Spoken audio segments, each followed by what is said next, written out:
이 시간에는 여러분들과 꿈을 가진 요셉에 대해서 말씀을 나누도록 하겠습니다. 여기 있는 그림은 요셉의 상에 나오는 그림들로 참조하시면 되겠습니다. 높이 나는 새가 멀리 본다는 말이 있습니다. 꿈이 없는 백성은 망한다, 성경에 기록되어 있죠.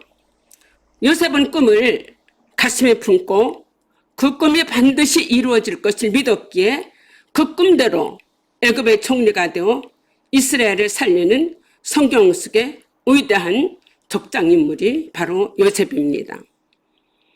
요셉 하면 고난과 형통이라는 두 단어가 떠오르게 됩니다. 요셉은 고난의 능선을 넘어 형통케 하셨습니다. 요셉은 4명의 족장 가운데 가장 짧은 삶을 살았습니다. 창세기의 5분의 1이 요셉에 대해서 기록을 하고 있습니다. 정태봉 시인의 처음으로 돌아가라는 콩신의 자녀교육에 이런 말이 있습니다. 광야로 내보낸 자식은 콩나무가 되었고 온실로 들여보낸 자식은 콩나물이 되었다고 합니다. 여러분, 짧지만 결코 짧지 않은 내용을 담고 있습니다. 광야로 내보낸 자식은 콩나무가 되었지만 온실에서 자란 자식은 콩나물이 되었는데, 콩나물은 누군가가 물을 줘야 살아남을 수 있습니다. 근데 콩나무는 어떨까요? 비바람을 맞으며 더위와 추위를 견디어 깊이 뿌리내는 콩나무가 되어 다음 세대로 이어주고 이제 콩나무는 이렇게 퍼뜨려주는 것을 볼 수가 있습니다. 그러나 콩나물은 비빔밥으로 요리가 끝나 다음 세대가 없게 되는 것을 볼 수가 있습니다. 요셉 하면 고난의 사람인데 변질된 사람이 아니라 변화된 사람으로 볼 수가 있습니다. 세상을 살아가다 보면 상처와 고통이 많아 변질되기가 훨씬 쉽습니다. 다윗도 20년 도망자로 쫓겨다니고 모세도 광야의 40년 길을 겪었습니다. 고생을 많이 한 게 중요한 것이 아니라 고생을 많이 해서 무엇을 우리 생애에 가져왔느냐가 중요하게 되게 될 것 같습니다. 요셉이 축복이 담장을 넘어 무성한 가지가 되어 그 담을 넘었다고 말씀합니다. 르우벤이 장작 축복권이 요셉에게로 넘어와 가나안 땅 분배에서 요셉의 두 아들 에브라임과 므낫세가 각각 독립된 지파로 인정되어 2배로 기업을 받게 되는 것을 볼 수가 있습니다. 르우벤이 아버지 침상에 올라 더럽힘으로 탁월하지 못한 예언 성취로 장자의 통솔권은 유다에게로 넘어갔고 축복의 상속권은 요셉에게로 넘어 이렇게 담장이 뛰어넘는 것을 볼 수가 있습니다. 요셉은 창세기와 출애굽기를 연결하는 인물입니다. 하나님께서 요셉의 꿈에 이렇게 담장을 넘어 하나님 나라를 이루는 기묘한 도구 역사로 하나님께서 요셉을 통해 역사하는 것을 볼 수가 있게 됩니다. 족장시대죠. 오늘의 마지막 야곱에 대해서 요셉에 대해서 느무칸을 보시면 되겠습니다. 이스라엘 자손이 애굽에서 이끌어낸 요셉의 뼈를 세겜에 장사하였으니 요셉은 살아서도 꿈을 꾸었고 죽으면서도 꿈을 꾼 사람입니다. 죽으면서 무슨 꿈을 꾸었다고요? 요셉이 뼈에 꿈을 담아 후대에 전하고 있습니다. 요셉이 죽기 전에 유언을 했습니다. 자신을 이집트 땅에 묻지 말고 가나안 땅에 들어가서 묻어달라고 유언을 한 거죠. 그런데 수백 년이 지난 후 이스라엘 백성이 애굽에서 탈출할 때 그 뼈를 가지고 나와 이제 요셉의 뼈를 여호수아 24장에 보면 세겜에 장사한 것을 볼 수가 있습니다. 바로 세겜은 아브라함이 처음 제단을 쌓았던 장소이기도 합니다. 그림으로 보는 요셉의 생애입니다. 요셉이 아버지의 총애를 받아 채석옷을 입습니다. 그리고 2번, 3번은 요셉이 벳단이, 형들의 벳단과 11별이 요셉에게 절한다는 꿈 이야기입니다. 이렇게 순서를 번호를 따라서 여러분들이 읽어보시면 전체 요셉의 생애를 이 그림으로 여러분들이 참조하고 이해할 수 있을 것 같습니다.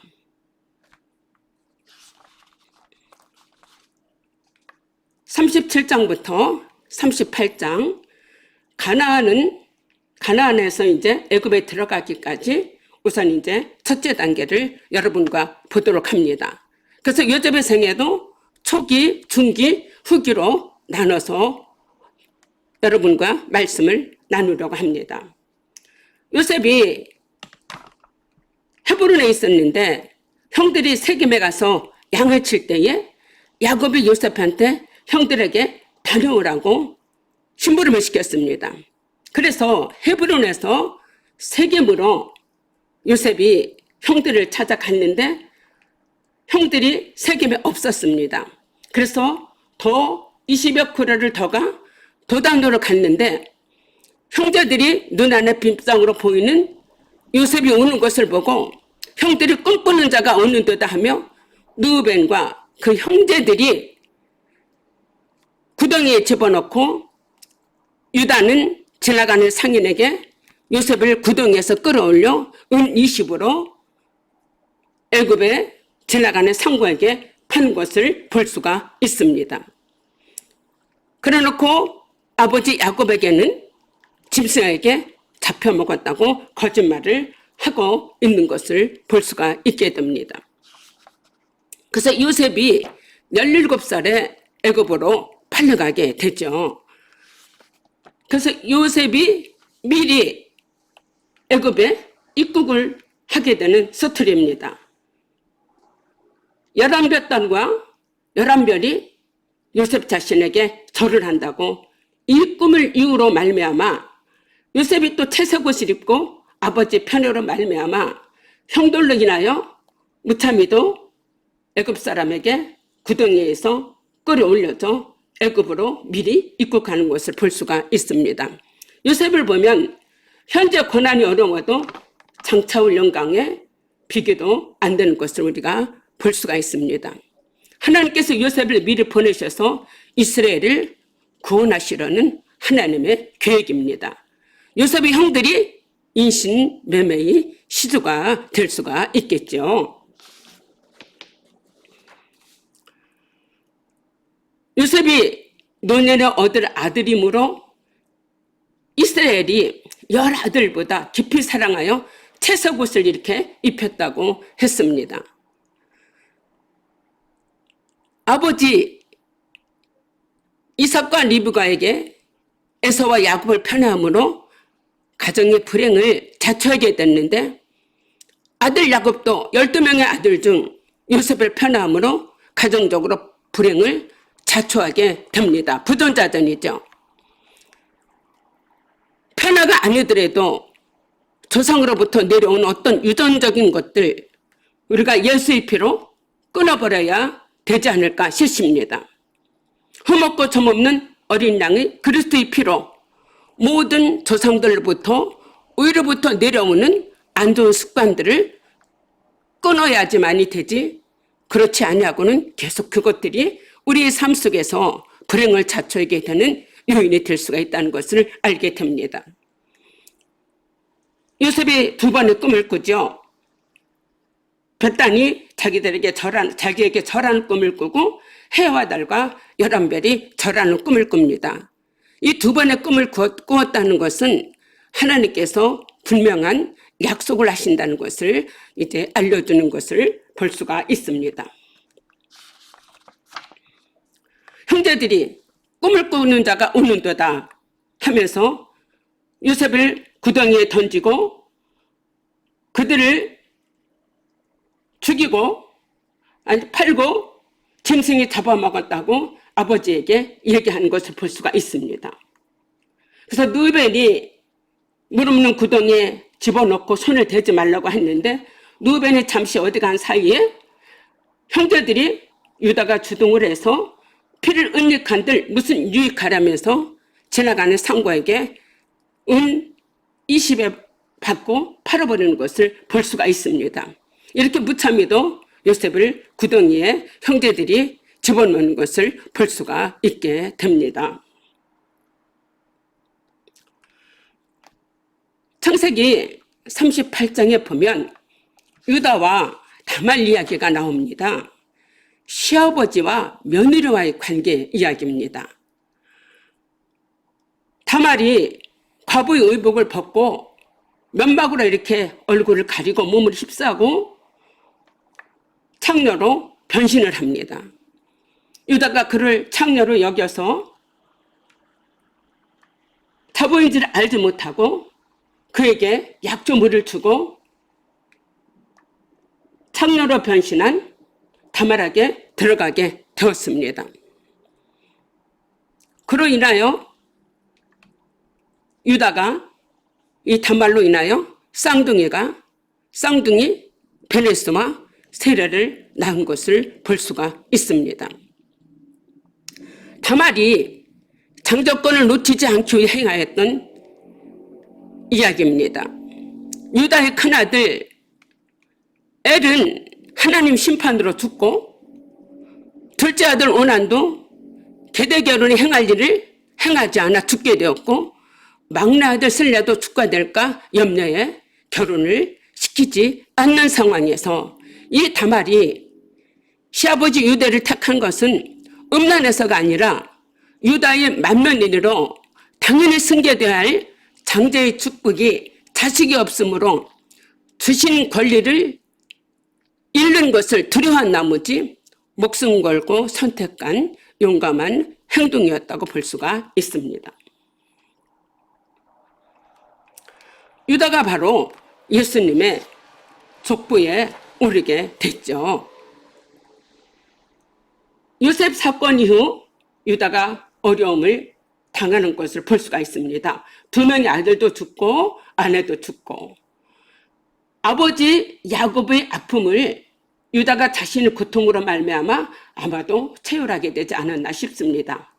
그때 라헬이 죽고 또 요셉을 잃어버린 것으로 이제 그런 상황이 있었으니까요. 아무리 죄를 지은 자라도 죄를 회개하고 아버지께로 돌아가면 하나님의 장자의 축복을 주시듯이 유다가 바로 장자의 축복을 받게 되었습니다. 그래서 다말과 쌍둥이를 베레스를 통해 다윗과 예수님의 계보에 오르는 것을 볼 수가 있습니다. 그래서 마태복음 1장 3절에 유다는 다말에게서 베레스와 세레를 낳고 베레스는 헤스를 낳고 예수님의 족보에 기록된 것을 볼 수가 있게 됩니다.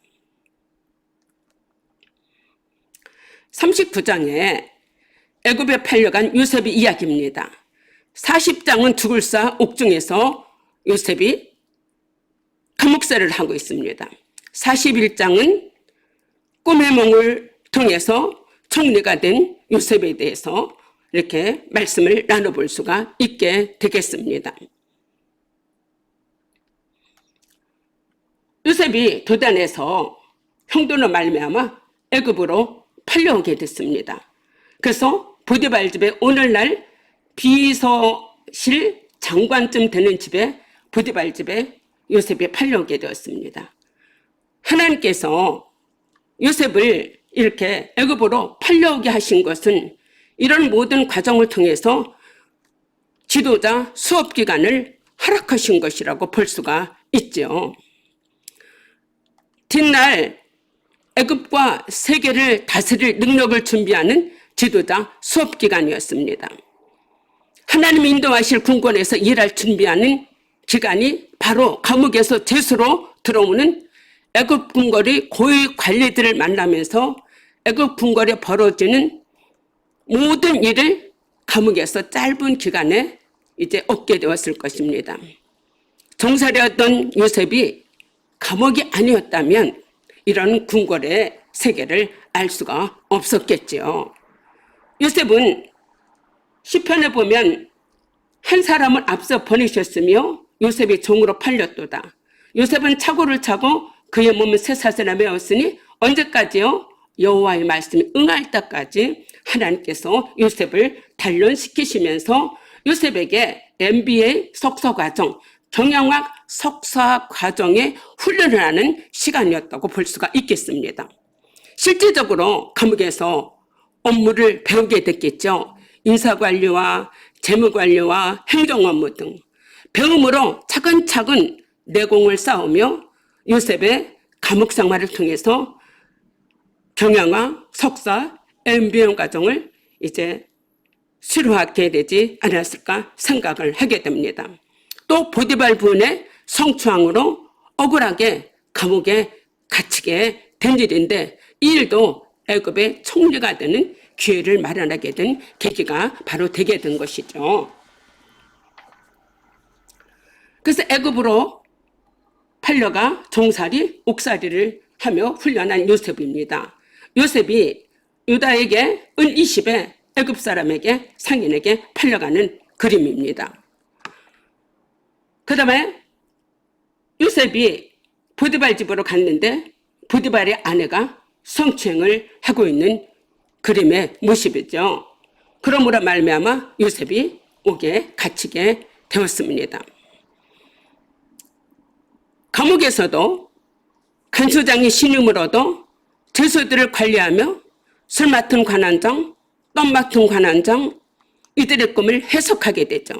그래서 술 맡은 관원장이 꿈이 해석대로 풀려나 복직하면 구명해 주기로 약속을 했지만 술 맡은 관원장은 까마득히 잊어버리고 요셉이 감옥에 3년이나 있는 동안에 많은 날들을 기다렸을 것입니다.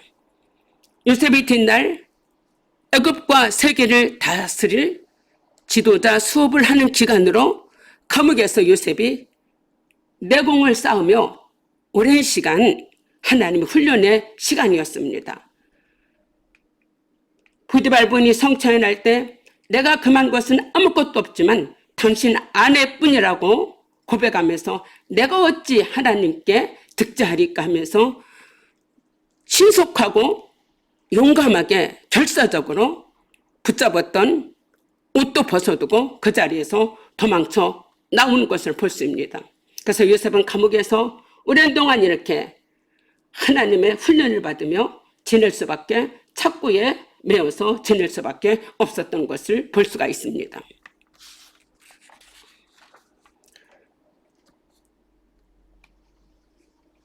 여호와께서 그와 함께 하심을 보며 범사에 형통하심을 부었더라. 요셉에게 모든 소유물을 주관하게 한 때부터 요셉을 위하여 하나님께서 애굽 사람의 집에 복을 내심으로 집과 밭에 있는 소유에까지 미쳤다고 했습니다. 하나님께서 요셉을 위하여 이 보디발 집에 하나님께서 축복을 허락하신 것이죠. 요셉은 감옥에서 술 맡은 관원장 꿈 해석으로 꼭 풀려날 것이 기대했지만 풀려나간 자는 까맣게 잊고 있었죠. 그러나 그 기간 동안 하나님의 시간을 기다리면서 마음의 근육을 키우는 기회를 가졌습니다. 바로 애굽 왕이 꿈꿀 때까지 기다릴 수밖에 없었던 요셉이었습니다. 그 술 맡은 관원장이 요셉을 기억하지 않고 잊었다고 했습니다. 그런데 바로가 요셉에게 꿈을 꾸고 요셉을 부르는 일이 일어났습니다.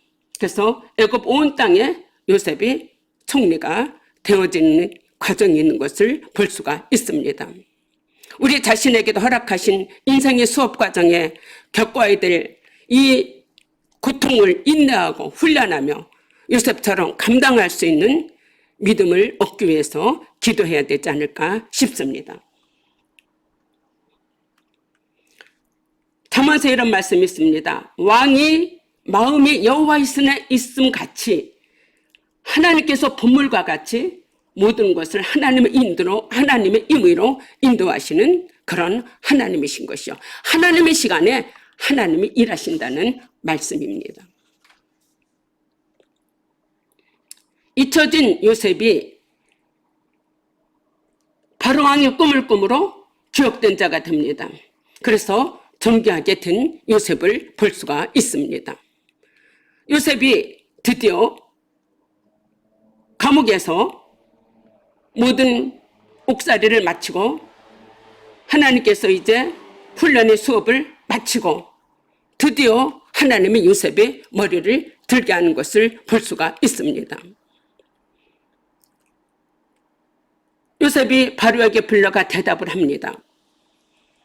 이 꿈은 내게 있는 것이 아니라 하나님께서 이 꿈을 해석해 주실 거라고 바로에게 편안한 대답을 주실 거라고 말합니다. 요셉은 종살이 옥살이 했지만 바로왕 앞에 가서 당황치 않고 담대히 설명을 차근차근 해가면서 꿈 해석을 풀어나가는 것을 볼 수가 있습니다. 하나님이 하실 일이 바로에게 보이신 것이 바로 이것이라면서 7배 풍년과 7배 흉년을 해석하는 요셉입니다. 그래서 7배 풍년은 7 이삭과 살찐 암수가 보이는 2번의 꿈을 꿨습니다. 그래서 7배 풍년과 7배 흉년을 요셉이 해석함으로 말미암아 요셉이 애굽에서 드디어 총리가 되는 것입니다. 애굽의 바로의 모든 권세를 요셉이 한꺼번에 걸머지게 된 것을 볼 수가 있습니다. 인장반지를 끼우고 세마포 옷을 입히고 금사슬을 목에 걸고 복음수레를 태우고 우리가 그 앞에 엎드리는 애굽의 전국의 총리가 되고 바로가 요셉을 향하여 꿈의 해석을 듣고 하나님의 신에 감동된 사람을 우리가 어찌 찾을 수 있으려 바로가 말을 하는 것을 볼 수가 있습니다. 창세기 42장입니다.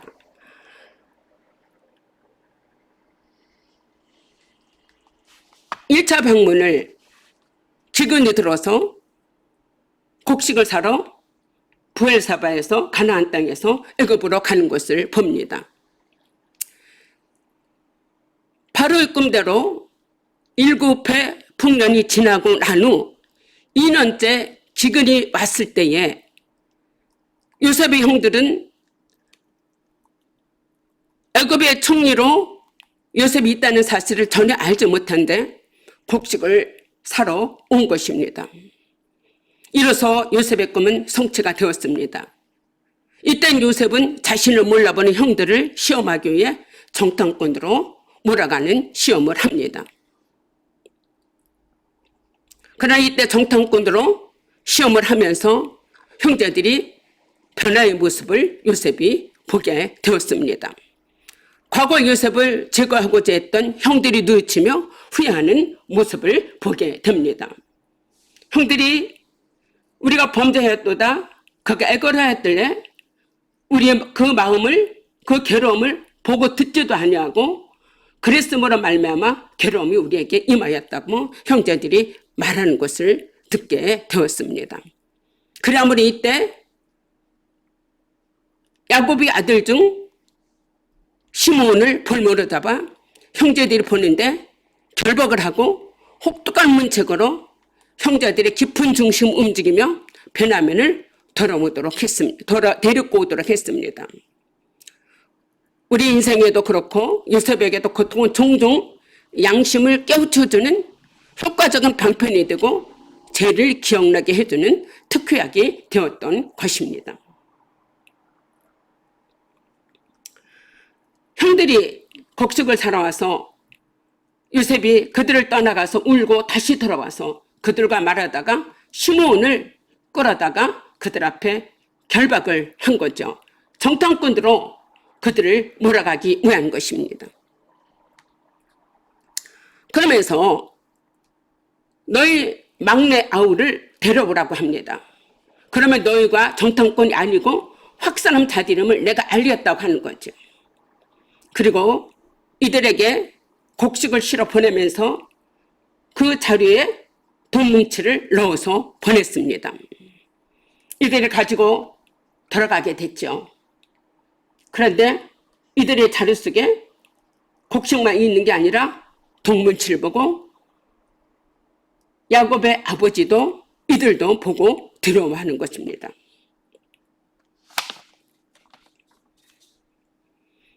그래서 애굽으로 가나안 땅으로 돌아왔죠.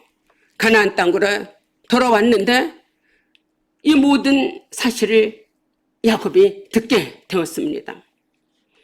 그러면서 나로 나의 자식들이 이렇게 하는도다. 요셉도 없어졌고 시몬도 결박되어서 없어졌거늘 베냐민을 또 빼앗아가고자 하면서 다 나를 해롭게 한다고 야곱이 탄식하는 것을 볼 수가 있습니다.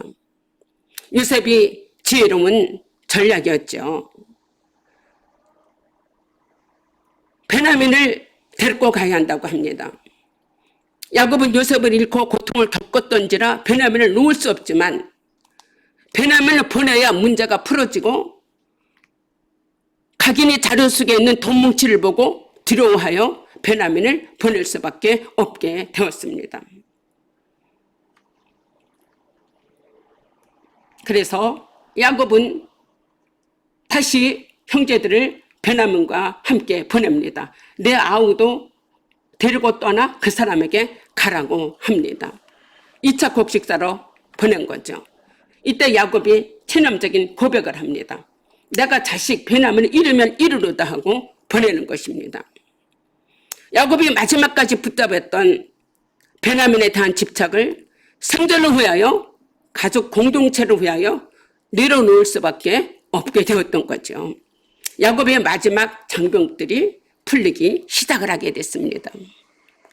애굽의 기근이 심하여 가져온 곡식을 다 먹음에 다시 양식을 살아가지 않으면 시므온은 한없이 결박되어 있어야 되고 양식 문제를 해결하기 위해서도 보낼 수밖에 없게 되었습니다. 우리도 살면서 도저히 야곱이 내어놓을 수 없는 베냐민처럼 우리에게도 정말 내어놓을 수 없는 베냐민이 있다면 우리가 한번 요셉의 말씀을 통해서 생각하며 기도해야 되지 않을까 싶습니다. 두 번째 형제들이 곡식을 사러 왔습니다. 두 번째 왔을 때 요셉은 이들을 이제 위해서 만찬을 합니다. 그러면서 이들이 이제 장유 순서대로 앉히게 된 거죠. 그러니까 형제들이 깜짝 놀라겠죠. 그래서 장유 순서대로 앉히고 베냐민에게는 다른 형제들보다 5배나 더 사랑의 후대로 모든 것을 음식을 놓아 주었습니다. 형들이 어떤 태도로 나오는지 요셉이 확인하기 위한 거였죠. 요셉은 피해자요, 형들은 가해자이지만 피해자인 요셉이 가해자인 형들을 용서하고 응어리를 풀게 하려는 하나님의 계획이셨습니다. 하나님의 구속사적으로 이해한다면 형들이 요셉을 총리로 만드는 일에 일조했다고도 볼 수가 있겠지요.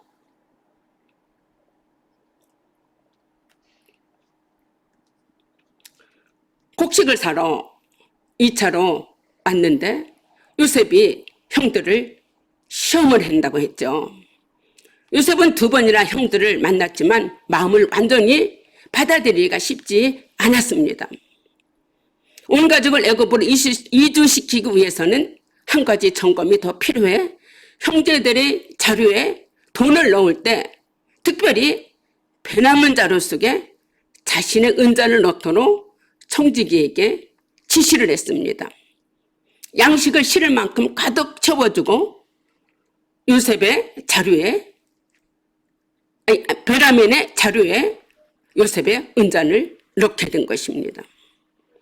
근데 형제들이 돌아갔는데 청지기가 뒤를 따라오면서 요셉의 형제들에게 너희가 어찌 내 주인, 너희들이 어찌 내 주인의 선을 악으로 갚느냐 질책하면서 은잔을 찾는 것입니다.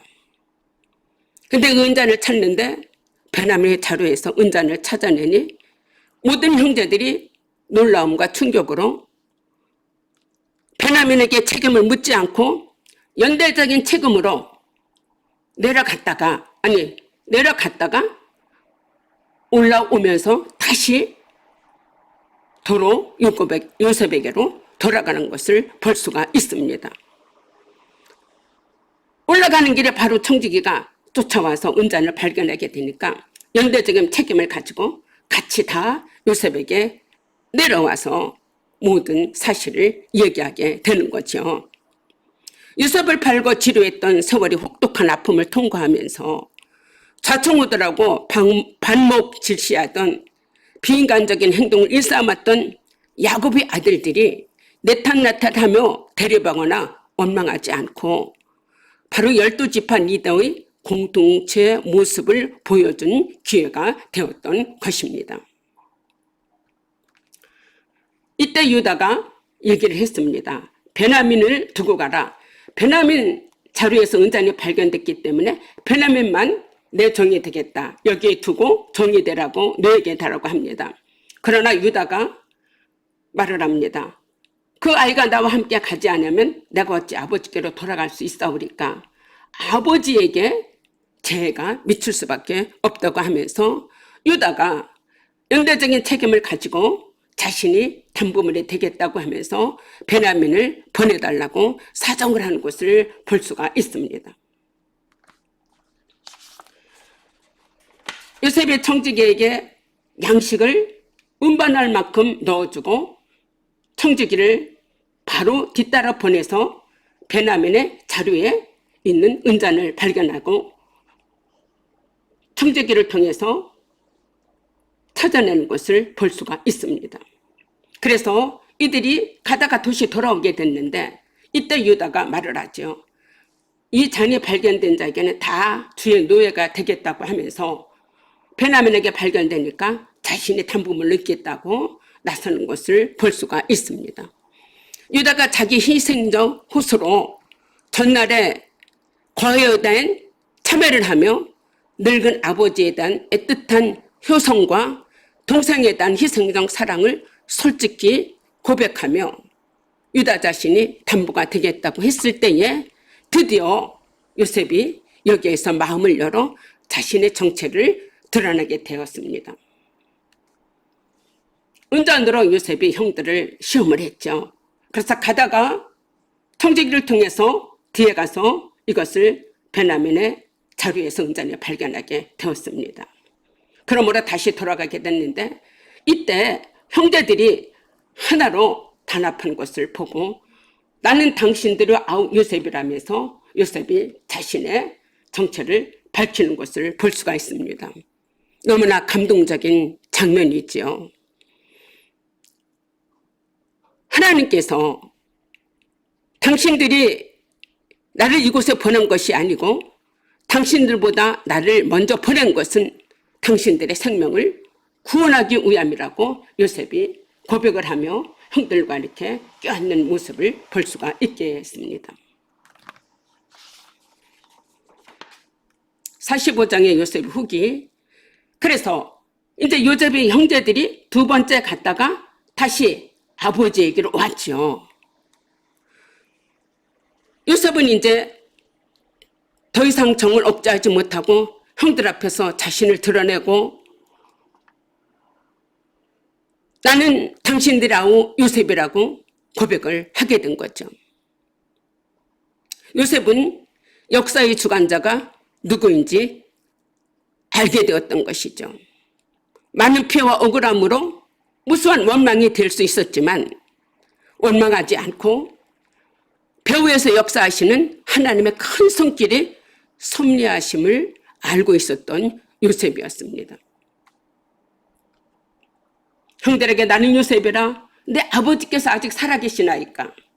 당신들은 내가 아버지께서 누리는 이 영화와 이 모든 것들을 내 아버지께 아라고 속히 모시고 내려오셔서 그래서 형제들이 아버지한테로 돌아오게 되었습니다. 요셉의 고백을 볼 수 있죠. 당신들이 이곳에 팔았으므로 근심하지 마소서, 한탄하지 마소서. 하나님의 생명을 구원하시라고 나를 당신들보다 앞서 보내셨나이다.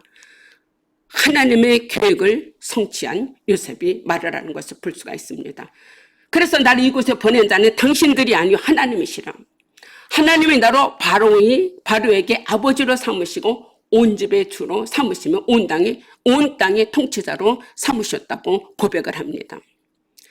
창세기 37장에 깨어진 가정이 야곱의 가정이 45장에 하나님의 계획을 성취한 요셉의 신앙 고백을 통해서 볼 수가 있습니다.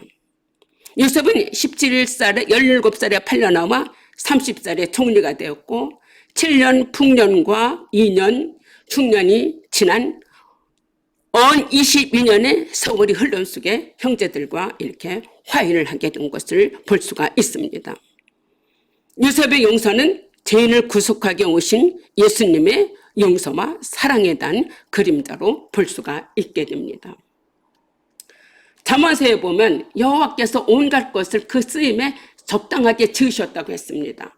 악인도 악한 날에 적당하게 하신다는 하나님께서 하나님의 주권대로 모든 일들을 악인과 선인을 통해서 일을 행하신다는 말씀입니다.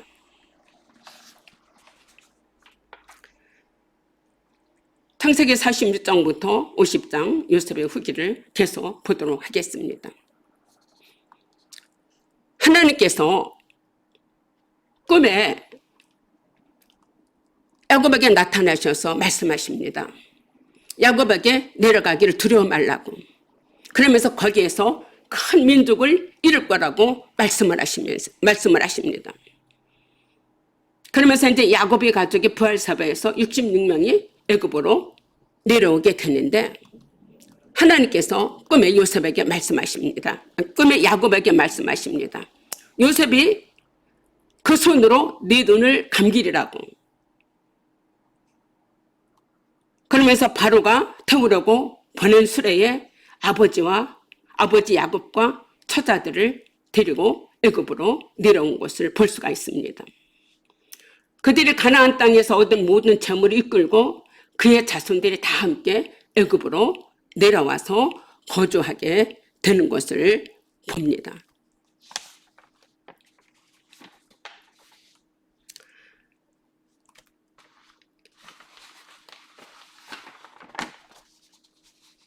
애굽에 도착해서 고산 땅에 정착하는 이스라엘을 보게 됩니다.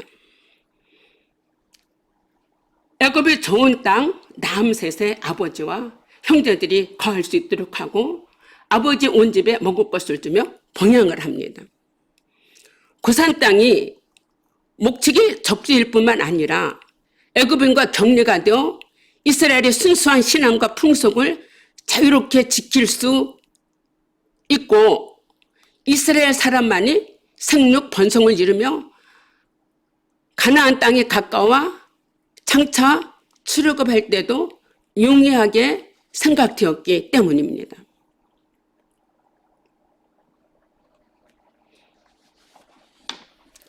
그래서 야곱 가족이 도착한 후 애굽에 도착한 기근이 더욱 심해졌습니다. 그래서 요셉이 애굽의 토지법을 제정하였습니다.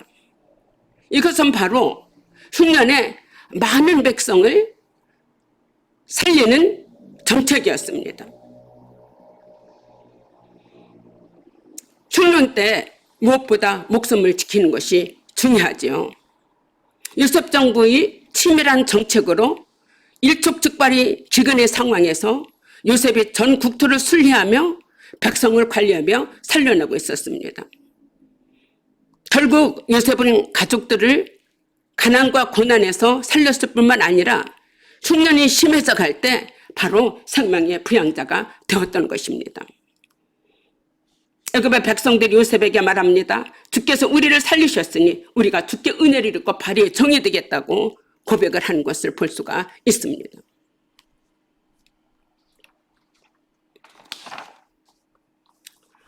야곱이 나그네 길 험악한 세월 130년이다. 야곱이 바로를 축복하는 장면입니다. 백발이 성성한 야곱이 자신의 삶이 험악한 세월이었다고 회고하며 강대국의 바로의 왕을 축복을 합니다. 요셉이 130세 된 부친을 바로 앞에 세워 바로를 축복했다는 것은 노쇠하고 이름 없는 유대인이 애굽의 군주보다 더 크다는 것을 의미합니다. 야곱이 130년 변화와 성숙을 위한 험악한 생활을 살면서 하나님의 다루심을 받은 성숙의 모습이죠. 야곱이 탐득의 사람 사기꾼으로 출발을 했죠.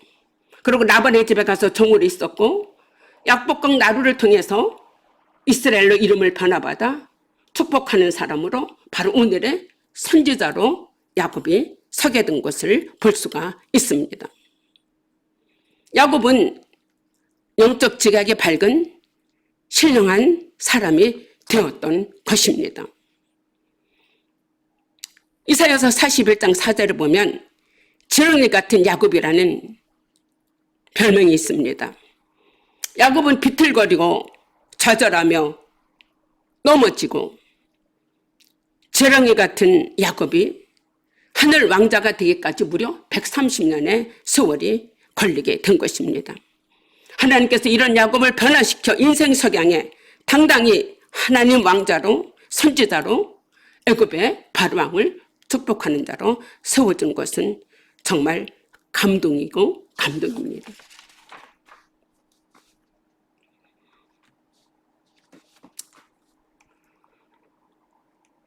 형들이 요셉 앞에 엎드려 우리는 당신들의 종이라고 말을 합니다.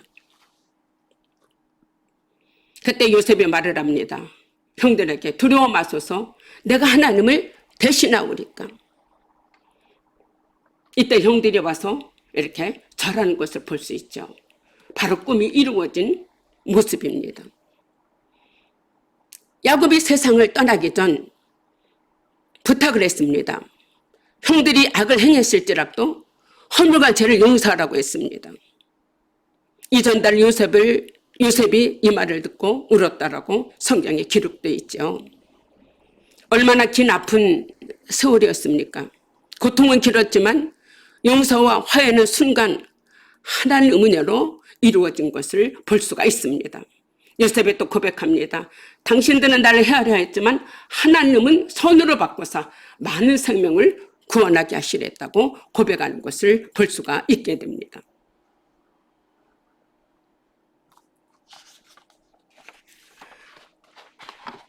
요셉을 통한 헷불 언약, 바로 4대 만에 요셉으로 성취되는 것을 볼 수가 있게 됩니다.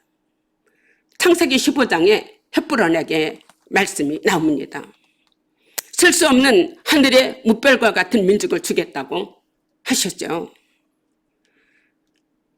아브라함이 한 명의 자녀를 갖고 이삭은 2명을 갖고 야곱은 이렇게 12명의 자녀를 가져서 12명의 자녀들이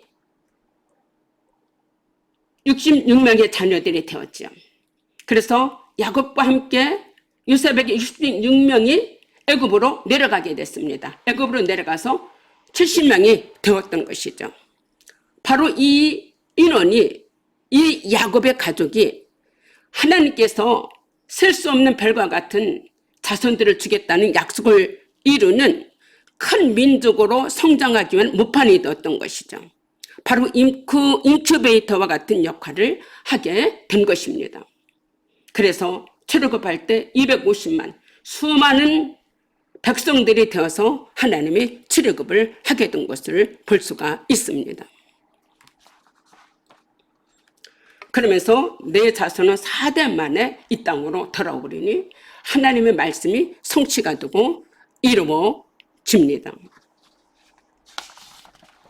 그렇게 하나님께서 약속하신 말씀은 이루어지죠. 하늘 우러러 무뼈를 셀 수 있나 보라. 내 자손이 이와 같으리라 하면서 이방에서 객이되어 400년 동안 종살이를 한 후에 큰 재물이 끌고 나오리라고 말씀을 하신 말씀이 이루어진 것입니다. 이렇게 하늘의 별과 같이 번성케 된다고 하며 천하 만민이 복을 얻게 된다고 말씀한 햇불 언약 약속의 성취의 말씀입니다. 요셉은 야곱과 달리 가나안에 묻히지 않고 입관만 한 채로 애굽에서 이스라엘 자손과 함께 있도록 요청하는 유언을 했습니다. 요셉의 해골은 후손들에게 언약신앙이 표적으로 애굽에 있는 동안 있게 되었습니다. 하나님께서 아브라함에게 별과 같은 자손을 주겠다는 것이 성취된 것이죠. 요셉의 유언과 죽음을 볼 수 있습니다. 창세기 50장에 야곱의 장례식과 요셉의 임종이 나오는데 요셉의 임종에서 요셉의 유언을 합니다. 지금은 애굽에 살지만 하나님께서 허락하시는 출애굽한 그때에 내 해골을 메고 올라가라고 유언을 합니다. 요셉의 죽음은 가나안 땅의 출발의 이정표가 되었던 것이죠. 그러면서 요셉이 너희들은 애굽의 뜻을 두지 말고 가나안 땅을 소망을 두라고 말을 합니다.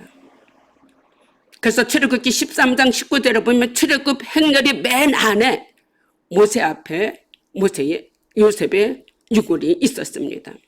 그래서 여호수아서의 24장에 가서 가나안 땅 세겜에 요셉이 묻혀지는 것을 볼 수가 있습니다. 여러분, 호랑이는 죽어서 가죽을 남기고 사람은 죽어서 이름을 남긴다고 합니다. 우리는 무엇을 어떻게 남겨야 될지 요셉 이야기를 통해서 생명의 부양자가 된 요셉을 통해서 우리가 한번 깊이 생각해 보면 더욱 좋겠습니다. 이래서 요셉은 해골을 메고 결국은 가나안 땅으로 출발하는 이정표가 되었던 것을 볼 수가 있습니다. 마지막으로 요셉이 하관식을 하지 않은 이유가 있습니다. 요셉은 장례식이 발인과 하관으로 매장으로 끝나지 않고 입관으로 마치게 되었습니다. 요셉이 110세의 죽음에 그들의 몸에 향전을 넣고 애굽에서 입관하였더라.